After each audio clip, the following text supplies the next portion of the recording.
Aujourd'hui, dans Lumière intérieure, nous accueillons un pianiste de renommée internationale, un homme aux mains d'or, Alexandre Tarot. Bonjour. Bonsoir. Bonsoir. Oui, bonsoir Alexandre Tarot. Merci de nous rejoindre sur KTO. Vous étiez déjà venu en 2019, on parlait de ça avant d'entrer, et on se disait que le temps était passé vite.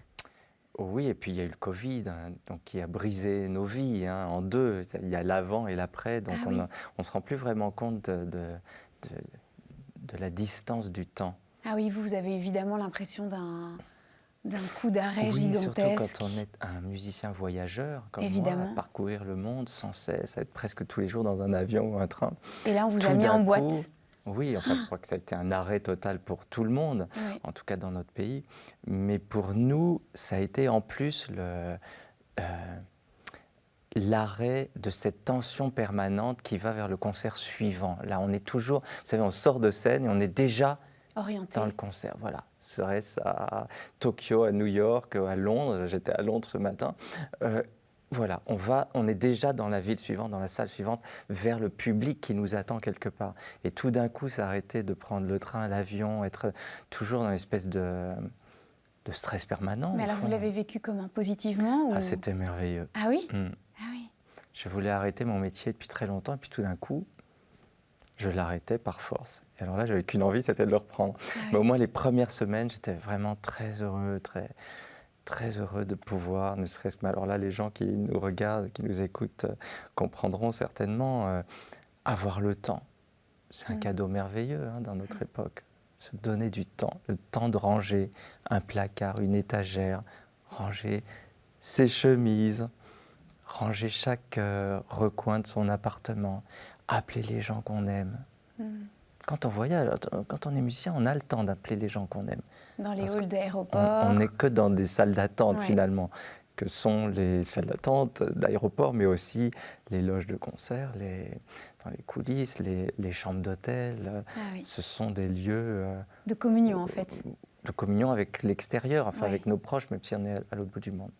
Mais là, pendant le Covid, rester chez soi à Paris, avoir des papillons sur le balcon, le silence, ne plus avoir ces voitures qui tournent autour de nous sans cesse.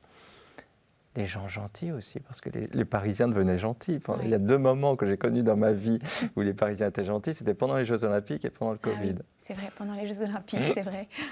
Ceux que vous croisiez quand même dans la rue étaient gentils pendant le Covid. Ah oui, on avait tout le monde, une solidarité, de vivre quelque chose et puis une compréhension de l'autre, de ce qui se passait, une vraie empathie pour les malades, pour le personnel soignant, je me souviens des casseroles comme ça. Moi j'ai une trompette chez moi, donc je jouais de la trompette par la fenêtre, c'était à 20h je crois. Exact. Donc il y avait quand même une forme de communion à Paris qui est rare. Donc ça n'a pas été pour vous un moment angoissant, parce qu'on aurait pu aussi s'imaginer que tout à coup, le sens de votre vie s'arrêtait d'un coup. En fait, ça a été plutôt un soulagement. Oui, un soulagement, absolument. C'est très étrange parce que quand on en... Vous voyez, je vous disais tout à l'heure que j'avais envie d'arrêter mon métier depuis très longtemps, comme à peu près tous les musiciens qui font une carrière un peu dure, très intense. Mais au fond, quand on doit s'arrêter par force, c'était le cas du Covid, ça peut être le cas pour une personne malade, on a envie de quoi? On a envie d'être sur scène, on a envie d'y retourner. Donc tout est question d'équilibre. Il faut arriver à faire ce métier en ayant du temps pour soi, en sachant s'arrêter. Mais ce n'est pas toujours facile. Non, parce qu'on vous demande toujours quelque chose de nouveau, quelque chose de plus.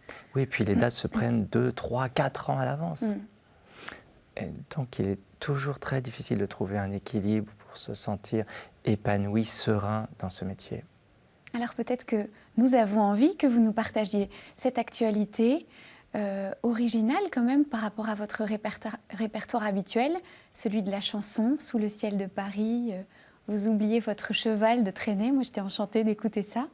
Est-ce que vous avez envie de nous raconter la genèse de ce projet?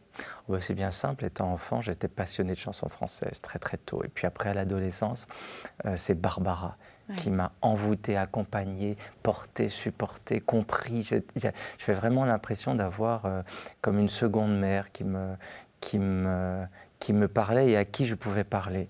Encore aujourd'hui, 28 ans après sa mort, il y a des adolescents qui se sentent aidés par Barbara. Je trouve ça extraordinaire. Qu'est-ce qui vous touchait tant chez cette femme? Ses mots, sa voix, Ouais. son monde, il y a une forme de sainte trinité. Là. Dans la chanson, vous savez, il faut que la voix soit extraordinaire, que les mots soient profonds mais compréhensibles par tous, parce que c'est un art populaire, et que la musique soit mémorisable. Mais elle peut être compliquée, mais il faut que la mélodie puisse être fredonnée. Dès le lendemain. Ouais. Et chez Barbara, il y a tout ça. Et puis les sujets qu'elle abordait, l'amour, la mort, le danger, le premier amour qui allait venir, j'étais adolescent, l'isolement, la peur, la scène. Quelle leçon d'artiste, quelle leçon de scène quand on écoute Barbara, quand on lit ses textes et quand on allait voir ses spectacles. C'était quand même phénoménal. Je n'ai jamais vu une telle présence sur scène. On sentait qu'on était tout pour elle. On sentait qu'on était tout pour elle. Elle ne pouvait pas vivre sans nous. Et on le savait. Donc chacun du public se sentait chacun de nous, invité, reçu, convié. Absolument. Et puis, donc j'étais jeune, mais elle était déjà âgée. En tout cas, sa voix était altérée par le temps, par les médicaments, par la fatigue, par les insomnies. Mais la grande leçon, c'était que sur scène, il faut tout montrer. Il faut tout dire. Il faut être à nu. Et c'est ce qu'elle faisait. C'est-à-dire qu'elle ne cachait pas les failles de sa voix. Elle ne jouait plus très bien du piano. C'est pas grave. Elle ne pouvait pas se mouvoir comme 20 ans auparavant, évidemment. Mais elle était d'une grâce infinie. Et c'est ce que je trouvais absolument incroyable, c'est qu'elle avait une voix plus belle que jamais, alors que sa voix était abîmée. Elle jouait du piano mieux que jamais, alors qu'elle ne jouait plus très bien. Et elle était sublime sur scène. C'était la plus belle femme du monde et la plus grande danseuse du monde. Je ne sais pas comment dire autrement. Donc c'est quoi? C'était une grâce, une espèce de grâce. Voilà, vous savez, les artistes qui ont la grâce, c'est quelque chose de très précieux. Il faut les préserver, les suivre et les écouter. Vous, ça vous inspire pour oser avoir votre propre vulnérabilité ou vos propres imperfections? C'est ça, exactement. Et ça fait la beauté. Oui, j'étais au conservatoire dans ces années où j'écoutais dans mon petit Walkman à cassette le soir Barbara. J'étais au conservatoire national où on m'apprenait à cacher, justement. C'était l'opposé. On m'apprenait à imiter mon professeur, à imiter tel. J'étais enfoui, submergé par les dogmes, l'académisme et les ordres qu'on me donnait chaque jour, à chaque cours. Et donc j'allais comme ça, de mois en mois, d'année en année, heureusement pas trop d'années, vers un jeu qui ne me ressemblait pas, vers une vie qui ne me ressemblait pas. Une grille, et quoi, même mon répertoire ne me ressemblait pas. Et Barbara, tout d'un coup, m'ouvrait une petite fenêtre comme ça, en me disant « Mais attention, attention Alexandre, je ne suis pas passé par le conservatoire, moi. Je ne sais même pas lire la musique. Regarde la grande musicienne que je suis. Cultive ce qui t'est propre. Sois toi-même avec toutes tes imperfections. Vomis tout sur scène. Sois le plus honnête possible avec toi-même et avec le public. » Est-ce que vous conviez votre public personne après personne comme vous vous êtes senti convié? Mais depuis ma rencontre avec Barbara, donc à 13-14 ans, à chaque fois que je rentre sur scène, c'est une fête, un grand rituel. C'est l'assurance que ma vie est là et nulle part ailleurs, sur cette scène. Et je suis là pour chacun d'entre vous. Si vous n'avez pas envie, vous pouvez toujours partir, hein, mais si vous êtes là, c'est que vous attendez quelque chose, vous avez besoin de quelque chose. Je suis là pour vous. Dans cet album, il y a plein de manières différentes de transcrire une chanson Pour le piano seul. Alors avant de passer à la deuxième partie de cette émission, les mots, nous allons écouter un petit extrait maintenant.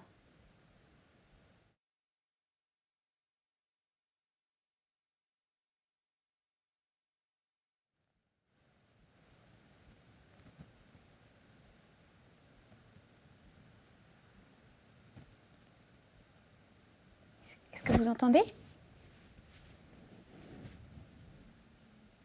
Non, bah du coup, ok, donc maintenant je dis les mots. Parfait. Tu peux me dire le titre de la chanson que vous avez choisie? C'est vous qui avez dit? Ou c'est eux? Tu sais? Bon, sinon on dit pas. Ouais. Oui, elle vous l'a pas donné? D'accord, la personne qui est... Voilà. Donc c'est pour piano seul ou piano et orchestre, hein. Là on ne sait Ouais, pas. bah, Donc coup, on n'en parle pas. C'est bon. On n'en parle pas? Le plus sage, c'est qu'on n'en parle pas. Oui, mais c'est bizarre que je dise rien. Vous pouvez poser une autre question sur cet album, si vous en avez d'autres, et puis on passe à autre chose. Ok, très bien. Alors, on enchaîne. Vous me dites go. Ils attendent, ils cherchent le titre, évidemment. En fait, d'habitude, il y a une très précieuse personne qui est là et qui n'est pas là aujourd'hui. Elle est malade? Elle est en formation. Et elle a oublié de laisser le titre de la chanson qu'elle a choisi elle. Après, à la limite, on peut choisir nous. Hein. Qu'est-ce que vous aimeriez qu'il passe? Oui, mais les images, elles ne sont pas sur toutes les chansons. Ah. Donc je me souviens Eh plus. bien, dans ce cas-là, il y a J'attendrai en images. N'est-ce pas? Mais c'est peut-être un peu long. Ah, vous allez de toute façon, vous ne passez pas tout. Un extrait. Donc J'attendrai, c'est Barbara? Non, c'est Rina Ketty. C'est les années 30, J'attendrai. Ben, sinon, je dis... Qu'est-ce que vous voulez parler de cette chanson? Vous dites ou vous me dites, voilà, on vient d'entendre un extrait de votre album. Quelle chanson vous a le plus... Parfait, vous voilà. êtes trop fort. C'est bon.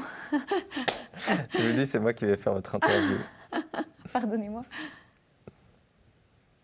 Est-ce qu'on peut enchaîner? On enchaîne. Ok, c'est bon.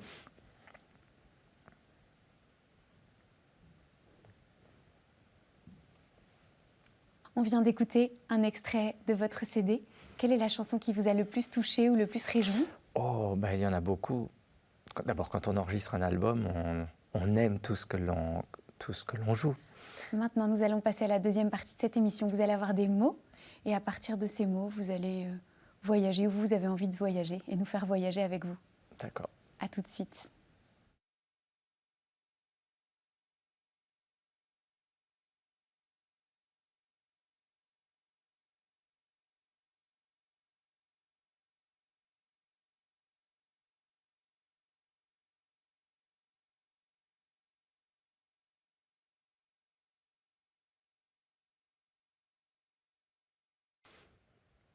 Oui et non, parce que je pense qu'on est doué pour quelque chose, on est préparé pour quelque chose.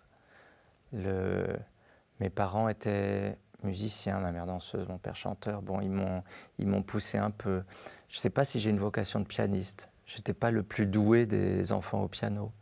Par contre, j'avais envie d'être sur scène.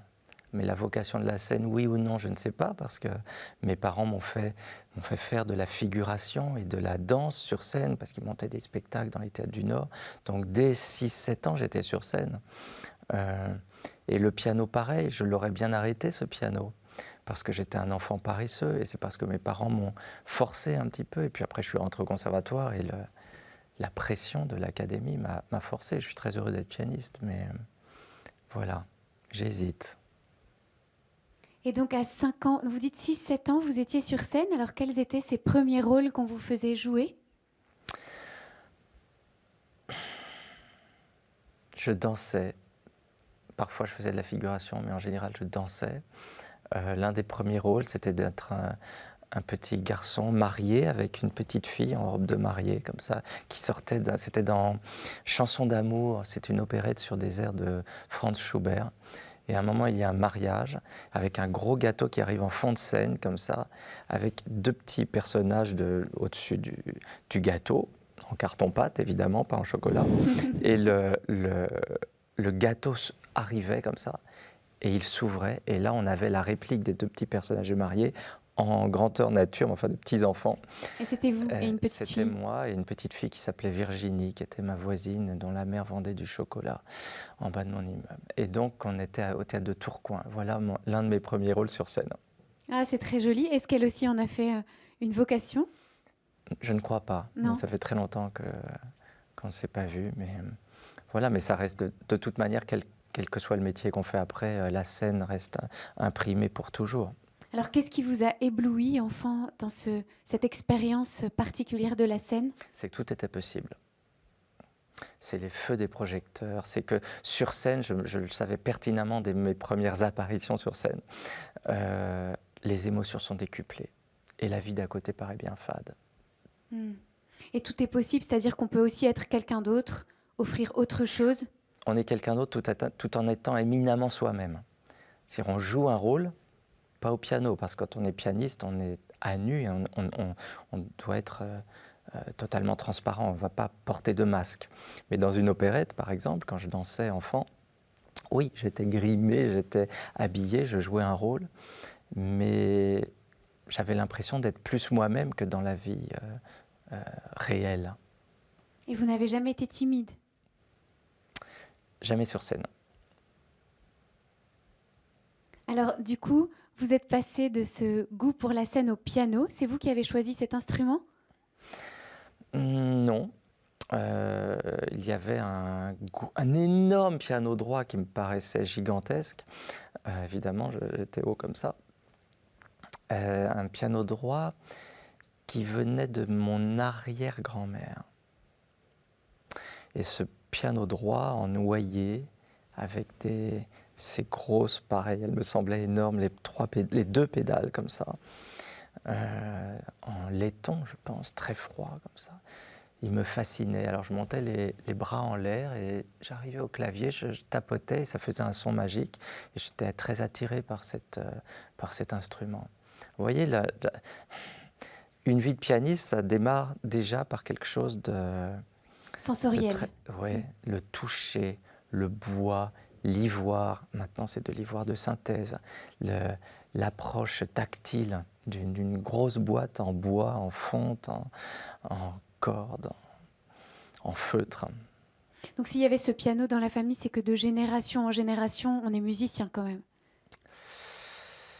Eh bien, non du côté de mon père, mais oui du côté de ma mère, puisque son père était violoniste. Il était violoniste à l'orchestre Colonne, donc violoniste classique, mais également à d'autres moments de sa vie, ou parfois dans la même journée, dans des brasseries, des bals populaires, des boîtes de nuit. Il a beaucoup joué dans des ensembles de jazz, de musique de bal.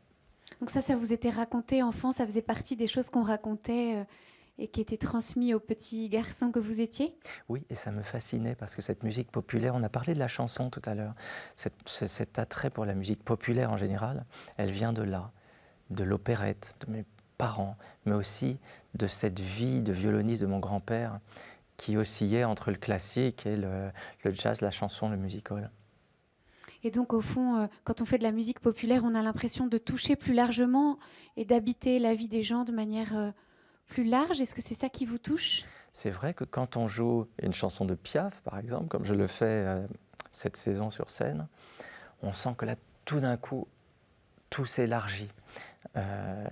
J'étais à Londres hier et j'ai joué quelques chansons françaises comme ça. Et dès que j'arrivais sur des titres que les Londoniens connaissent bien, c'est-à-dire Brel, Piaf, Léo Ferré, Barbara, je sens que je touche tous les cœurs qui sont là.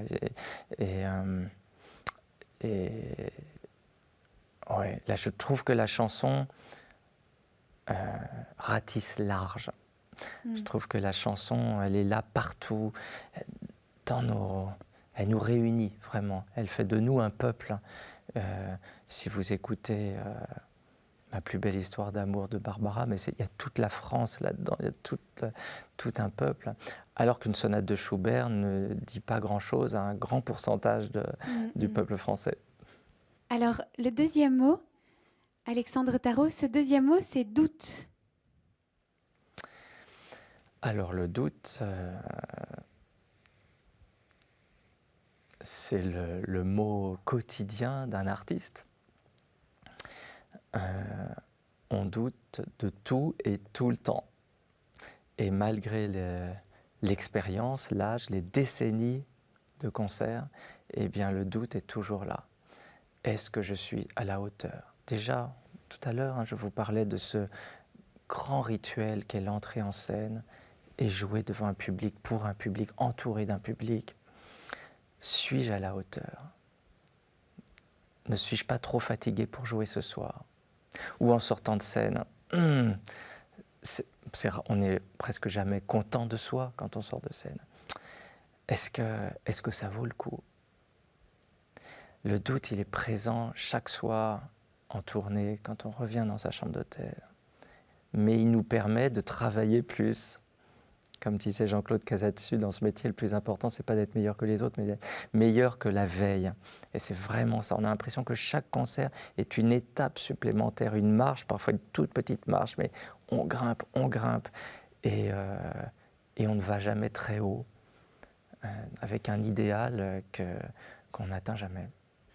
Et qu'est-ce qui serait pour vous, vous dites donc on doute de tout et tout le temps, et qu'est-ce qui serait pour vous un concert raté, où vous sortiez en disant « Ah non, là, je suis pas content ».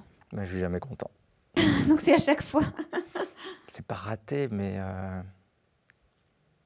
Il manque toujours quelque chose à vos yeux. Oui, parce qu'on fait un métier de précision tout de même. Vous savez que nous, musiciens classiques, on a ces partitions, ce texte. On joue la musique majoritairement de compositeurs qui sont morts parfois depuis très longtemps, avec lesquels on n'a pas pu travailler, avec lesquels on n'a pas pu leur poser de questions. Et puis on joue sur un instrument qui n'a rien à voir avec le leur. Moi, je joue du Rameau, de la musique baroque, sur un piano moderne qui est très éloigné du son du clavecin. Mais même Mozart, Beethoven jouaient sur des pianos forte dont le son et la technique, la mécanique étaient vraiment très lointain de ce que l'on peut entendre aujourd'hui. Et puis notre rapport au son, au monde, à la musique a changé. Vos oreilles, à vous, ont changé. Donc, qu'est-ce qu'on fait là-dedans? On peut se trouver, pour revenir au mot doute, on peut se sentir illégitime. On a peur de trahir ce compositeur qu'on admire et qu'on voudrait... Oui. On a toujours peur de trahir. Je vous parlais des partitions. On est souvent contraint, enserré, astreint par ces barres de mesure qui peuvent devenir très vite des barres de prison, d'ailleurs, des barreaux de prison. On est dans ce qui peut vite devenir un carcan, cette partition, toutes ces notations du compositeur, la ponctuation, le tempo juste. Et on essaye toujours d'être juste, mais être juste, à sa place juste, ce n'est pas forcément suivre le texte. Et tout à l'heure, vous parliez de Barbara et de ces moments de vulnérabilité, ou peut-être que la précision des doigts y était moins parce qu'elle avait vieilli, vous disiez tout à l'heure. Est-ce que vous avez fait cette expérience, vous aussi, d'un moment où votre technique vous semblait peut-être moins bonne que ce que vous espériez, mais qu'en fait c'est devenu beauté ? Toujours, je n'ai jamais eu une technique transcendante. J'ai joué beaucoup de morceaux virtuoses, j'adorais jouer vite et fort, comme tous les jeunes pianistes de 15-16 ans, mais je n'ai pas la main idéale pour faire du piano, et tant mieux, parce que ça m'a donné ce jeu qui ne ressemble à aucun autre. On a tous un jeu qui nous est propre, mais quand le bras, quand le corps n'est pas idéalement adapté à l'instrument, eh bien dès le plus jeune âge, on sait que notre son, notre manière de gérer une phrase musicale, notre manière de jouer va être tout à fait unique. Et alors comment est-ce qu'on est quand son instrument de musique, c'est aussi son corps, parce que c'est aussi vos doigts? Est-ce qu'on a toujours peur? Est-ce qu'on les protège toujours? Est-ce qu'on s'inquiète toujours d'abîmer ses doigts? Les doigts et tout le corps, parce que sans pied, on ne peut plus jouer de piano. Sans jambes, ça devient quand même difficile. Le dos qui est souvent abîmé chez les pianistes. La position du corps, vous savez, on se raidit vite, nous, pianistes. Oui, ça demande à faire beaucoup d'attention. Mais puisque je n'avais pas le corps idéal, justement, étant jeune, et en ayant en ayant une mère professeure de danse, mais elle était aussi mon professeur de danse, donc il connaissait bien le corps, j'ai tout de suite pris conscience qu'il fallait que je converse plus avec mon corps, que je le comprenne, que j'essaye déjà de l'accepter, et puis de le soigner très tôt. Donc en faisant un peu de yoga, surtout de la méditation, de la natation, des exercices bien stricts pour garder le plus longtemps possible un corps qui puisse me servir à être pianiste. Alors, on peut passer au troisième mot. Et ce troisième mot, c'est sacré. Pour moi, c'est l'espace de la scène. C'est peut-être le fil conducteur de notre conversation aujourd'hui. Oui. Et puis on est sur KTO, donc le sacré est important ici. Moi, c'est vraiment, même si je suis allé au catéchisme enfant, et le sacré, je l'ai rencontré très tôt dans ma vie, mais le lieu, l'endroit qu'il m'est impossible d'agresser ou je ne sais pas comment dire, mais pour moi, et dès l'enfance, l'espace de la scène est un lieu magique. Je vous ai expliqué pourquoi tout à l'heure, mais c'est aussi un lieu qu'on ne peut pas déranger, qu'on ne peut pas abîmer. Donc pour vous, le sacré, c'est l'endroit où on doit un peu enlever ses chaussures pour respecter Oui. ce lieu, vous savez, honorer ce lieu. Au Japon, où j'étais la semaine dernière, les accordeurs de piano enlèvent leurs chaussures pour entrer sur scène. Ça dit beaucoup, oui, ça dit beaucoup. C'est un lieu sacré. Alors, le lieu est sacré, mais ce qui est sacré, c'est le rituel du concert pour moi. Vous comprenez bien que, alors en plus au Japon, le silence est d'or, et puisque tout est rituel au Japon, le public est dans la salle extrêmement respectueux de l'artiste, du compositeur, applaudit à des moments très précis, vraiment. Et ensuite, le concert se suit d'une très longue signature du disque où tout le public défile. La signature peut facilement durer 2 heures. C'est un moment absolument incroyable.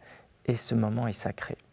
Mais sans aller jusqu'à cet immense rituel japonais, je trouve que jouer, que ce soit en France, aux États-Unis ou ailleurs, donner un concert, c'est un moment de communion inégalé, en tout cas dans ma vie. C'est un moment absolument incroyable. Et aussi de communion dans le sens où, à certains moments du concert, on a l'impression que les autres jouent pour nous. C'est ça la communion, c'est se tenir par la main, être tous, faire un. Et quand je joue, par exemple, ici à Paris, à la Philharmonie de Paris, 2400 personnes, à certains moments du concert, je suis la 2401e personne d'une grande chaîne humaine. Et je laisse d'ailleurs mes doigts aller, pas très longtemps, quelques secondes. Et cette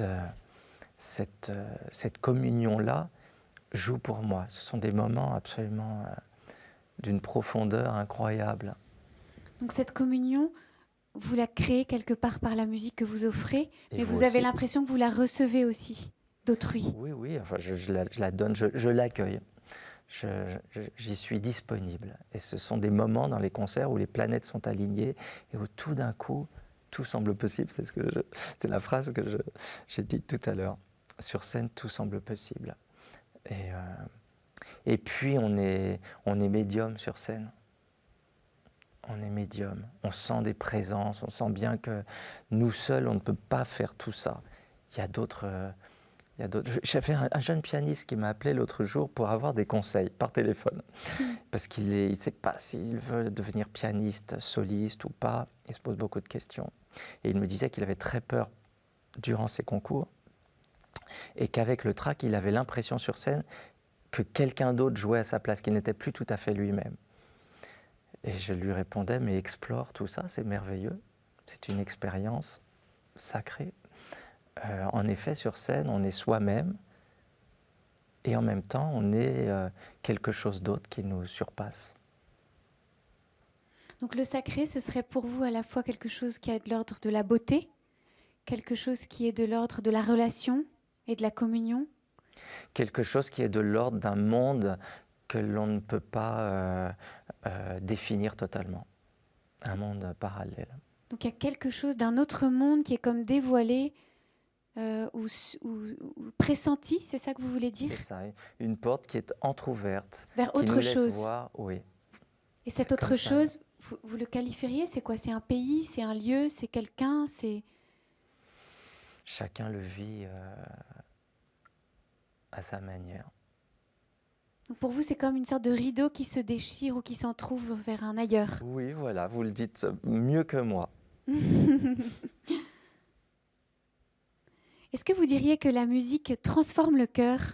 Parce qu'on entend bien qu'elle jaillit de votre cœur et de votre corps évidemment, mais aussi de votre cœur, et que vous voulez être authentique et vrai et vraiment vous-même.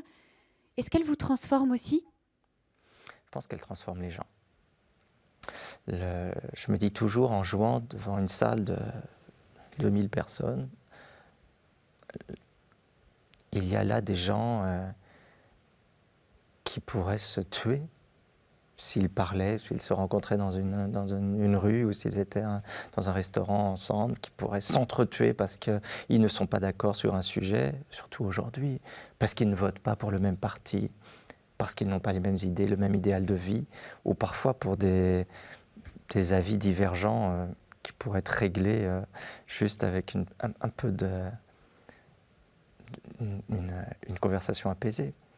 Ces gens-là ne pourraient pas se supporter. Mais là, tout d'un coup, pendant 2 heures, le temps d'un concert, ils vibrent tous, toutes ces 2000 personnes vibrent sur une émotion, sur une même émotion, sur quelque chose qui les réunit. Au fond, tout le monde s'aime bien pendant l'espace du concert. Et ça, c'est très émouvant. Au fond, ce que vous dites aussi, c'est que finalement, la musique crée une forme de paix. Voilà. La salle de concert est un lieu de paix. On ne se met pas en colère à un concert, on n'agresse pas son voisin. On communie à la même... On voit rarement ça. Alors, on est sur KTO, vous l'avez dit, Oui. et forcément, on est intrigué de vous avoir entendu parler de votre cours de caté. Est-ce que vous avez eu l'impression de découvrir quelque chose de sacré dans ce cours de caté? Oui, j'adorais ça, mais en même temps, alors mes parents m'avaient envoyé au catéchisme, mais ils me disaient de ne pas y croire. Donc j'y croyais sans y croire, c'est compliqué. Ça, c'est très drôle. Et ce qui me fascinait, c'était c'était l'aspect théâtral. J'étais déjà dans le théâtre. Ces histoires absolument extraordinaires, ces tours de magie. Quel tour de magie? Ne serait-ce que la vie de Jésus est faite de miracles et de choses que l'on ne peut pas comprendre, nous, avec notre esprit restreint. Et j'adorais cette histoire-là. J'aimais la messe aussi, par son aspect théâtral, la musique, le décor, tout ce qui s'y racontait. J'aimais le drame. Et puis, j'ai arrêté le catéchisme. Je ne sais plus à quel âge, mais j'ai eu ma profession de foi, ma première communion, je crois que ça s'est arrêté là. Donc vos parents vous avaient dit de ne pas y croire, mais vous avez quand même fait une profession de foi. J'ai fait une profession de foi, ben oui. Alors ils se marrant. sont bouchés les oreilles pour ne pas entendre que vous y croyiez. Non, mais ils y croyaient sans y croire, je ne sais pas, il faudrait leur demander. On leur demandera. Mais voilà, mes souvenirs avec c'est la un joli religion souvenir. catholique. Et les miracles de Jésus vous touchaient? Ah oui, vraiment. Ouais. Et puis je priais beaucoup. J'avais compris que la force de la prière pouvait se concrétiser là, quand il me manquait quelque chose, je priais dans mon lit. Alors là, les Notre Père, les Je vous salue Marie, que j'ai débité enfant. Et vous avez été exaucé? Oui, ça marchait bien. Incroyable. Vous avez un souvenir particulier? Oh, mais c'était des choses minuscules. Des choses d'enfant? Non, ça a continué après quand même aussi à l'adolescence, avec les concours de musique, avec les doutes dont on parlait tout à l'heure. Ouais, je priais Dieu le soir au creux de mon lit. Et manifestement, vous étiez entendu. Voilà, vous voyez, je parlais à 2 personnes, Dieu et Barbara. Oui. Elle serait très honorée de savoir qu'elle était mise à égalité avec Dieu. Surtout quand on imagine la relation qu'elle avait avec la religion. C'est assez touchant. Et vous diriez que vous priez encore aujourd'hui? Oui, ça m'arrive d'aller dans une église. Alors, il y a eu un truc incroyable. J'étais où l'autre jour? Il faudrait que je me rappelle du nom de la ville.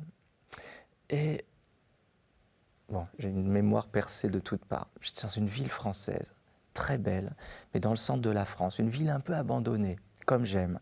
Une ville très tranquille. Et avant le concert, j'ai beaucoup travaillé, je suis fatigué, donc je me promène un peu dans le centre. Et là, je rentre dans une église. Et il n'y a personne, sauf 2 sœurs qui sont au fond, que je ne vois pas et qui chantent. Et je m'assois et je me dis, mais c'est très bien que je ne les vois pas. Au début, j'ai cru que c'était des chants sacrés qu'on diffusait dans l'église. J'étais seul dans l'église. Puis j'ai compris assez rapidement que les 2 voix féminines étaient présentes. Puis à un moment, je me suis levé quand même pour aller voir. Et elles étaient en train de préparer des fleurs autour d'un autel, d'une petite chapelle sur le côté. Et c'était magnifique. Et je suis revenu à ma chaise, je suis resté là, 45 minutes, comme ça, sans forcément prier, mais la prière, c'est être aussi simplement dans une église et recevoir ce qu'elle peut nous apporter. Et c'était un moment de très grande beauté. Ça m'a servi pour le concert qui avait lieu 2 heures après. Ça vous a nourri et visité de Ouais. paix. Alors peut-être qu'on peut passer au dernier mot. Et ce dernier mot, c'est passage. Passage. Non pas passage comme un petit garçon passage, mais passage. Mais un artiste reste un petit garçon passage toute sa vie. Enfin, j'espère. J'espère ne jamais être sage. Comme disait Jacques Brel, ne jamais être adulte. Apprendre toujours. Alors, ouais. Le passage, eh bien, je pense que la vie est un passage et qu'elle va vers autre chose. Je me suis beaucoup passionné pour l'expérience de mort imminente, pour l'au-delà. J'ai pu également parler avec certains proches défunts et ça m'a fait beaucoup de bien. Et je n'ai pas peur de la mort. Encore une fois, la vie est un bout de vie et va vers autre chose. Je ne sais pas quoi exactement, mais je sais qu'il y a quelque chose après et ça me fait plaisir. Je n'ai pas hâte d'y être parce que je suis heureux dans cette vie-là et j'ai envie de continuer à jouer du piano, essayer tant bien que mal de faire du bien aux gens, tant bien que mal de faire du bien aux gens, de penser leurs petits problèmes, leurs petits bobos, de pouvoir les accompagner, et puis de vivre la musique moi-même, et de vivre de belles choses, l'amour, l'amitié, de bien manger, d'avoir du plaisir, de voyager, de rencontrer l'autre. Mais ce qui arrivera le jour où j'utiliserai ce passage pour la partie suivante de cette vie, qui ne sera pas terrestre, eh bien, je l'appréhende avec beaucoup de sérénité. Alors, ce quelque chose après, vous pensez que peut-être vous l'avez pressenti dans la beauté, la communion de la scène? Est-ce que ce serait quelque chose qui ressemble à ça? La scène théâtrale, vous voulez dire? Ou la scène musicale, cette expérience de communion incroyable entre toutes ces personnes qui ne font plus qu'un, comme vous décriviez tout à l'heure? Oui, ce sont des moments de très grande profondeur et qui nous font comprendre qu'on est peu de choses et que nous sommes tous connectés les uns aux autres. C'est ça la grande leçon d'un spectacle vivant, d'un concert ou d'une pièce de théâtre, d'un ballet, d'un opéra. On est tous dans la salle, comme ça, ou sur scène, mais c'est un peu pareil. On se tient la main et on sait pertinemment que quelque chose est au-dessus de nous, bienveillant.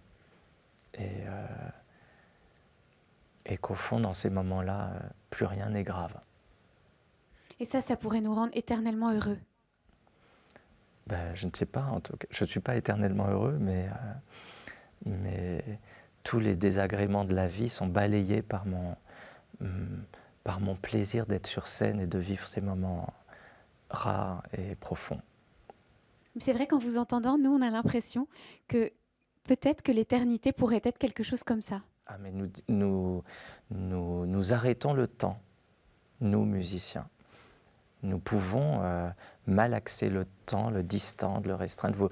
Vous ne vous en rendez pas compte quand vous êtes dans une salle de concert, mais une pièce qui va vous paraître d'une courte durée est en fait une pièce d'une heure ou le contraire. Le temps est aboli pendant un concert.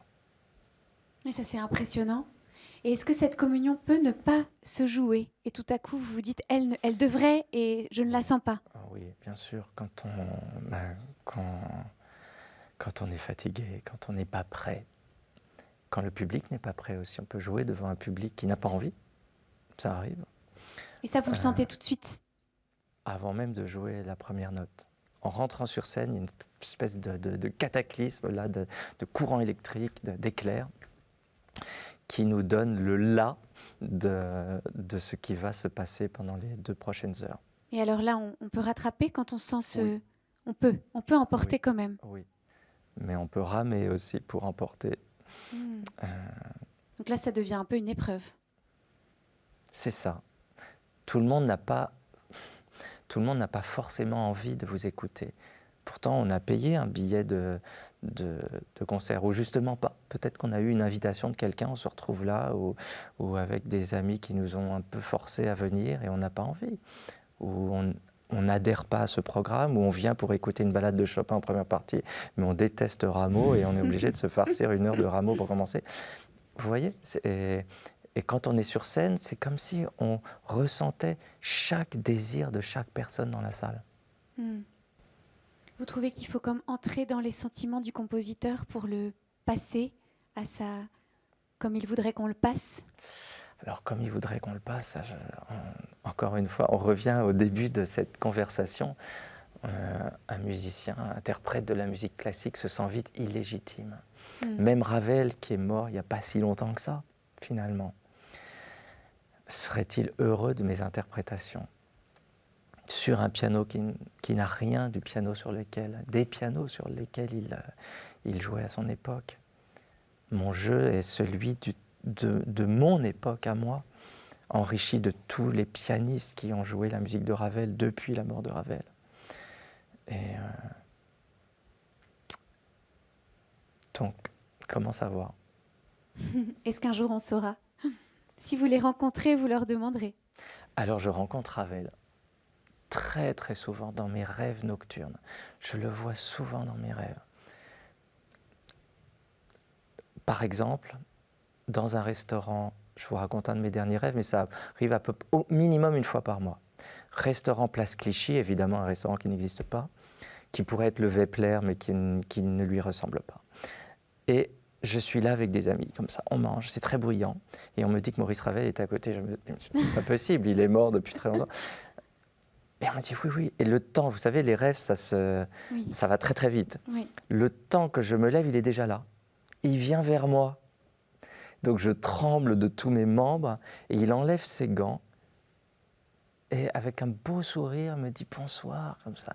Et je veux lui dire, Monsieur Ravel, je veux vraiment, vous ne pouvez pas imaginer tout ce que vous représentez dans ma vie.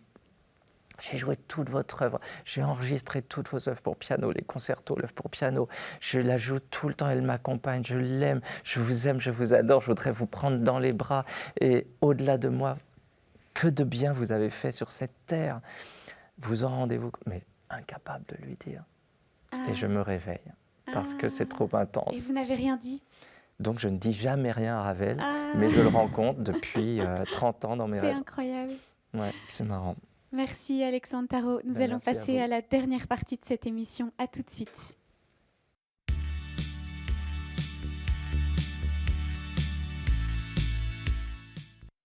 Je rappelle que nous sommes sur KTO dans Lumière intérieure avec Alexandre Tarot. Alors, comment avez-vous vécu cette expérience étrange d'être ici tout seul à parler à une voix? C'est amusant. Oui. D'autant que tout est noir autour de nous, là. Donc on a l'impression d'être dans le cosmos, entouré d'étoiles. Ça, c'est et plutôt puis joli. je suis un homme de musique, donc un homme du son, très éloigné de l'image. Donc entendre votre voix, je dirais que c'est plus parlant, Que mon évidemment, visage. que de vous avoir là. Mais j'aime vous voir, mais Vous n'êtes pas obligé. votre voix me parle Je comprends.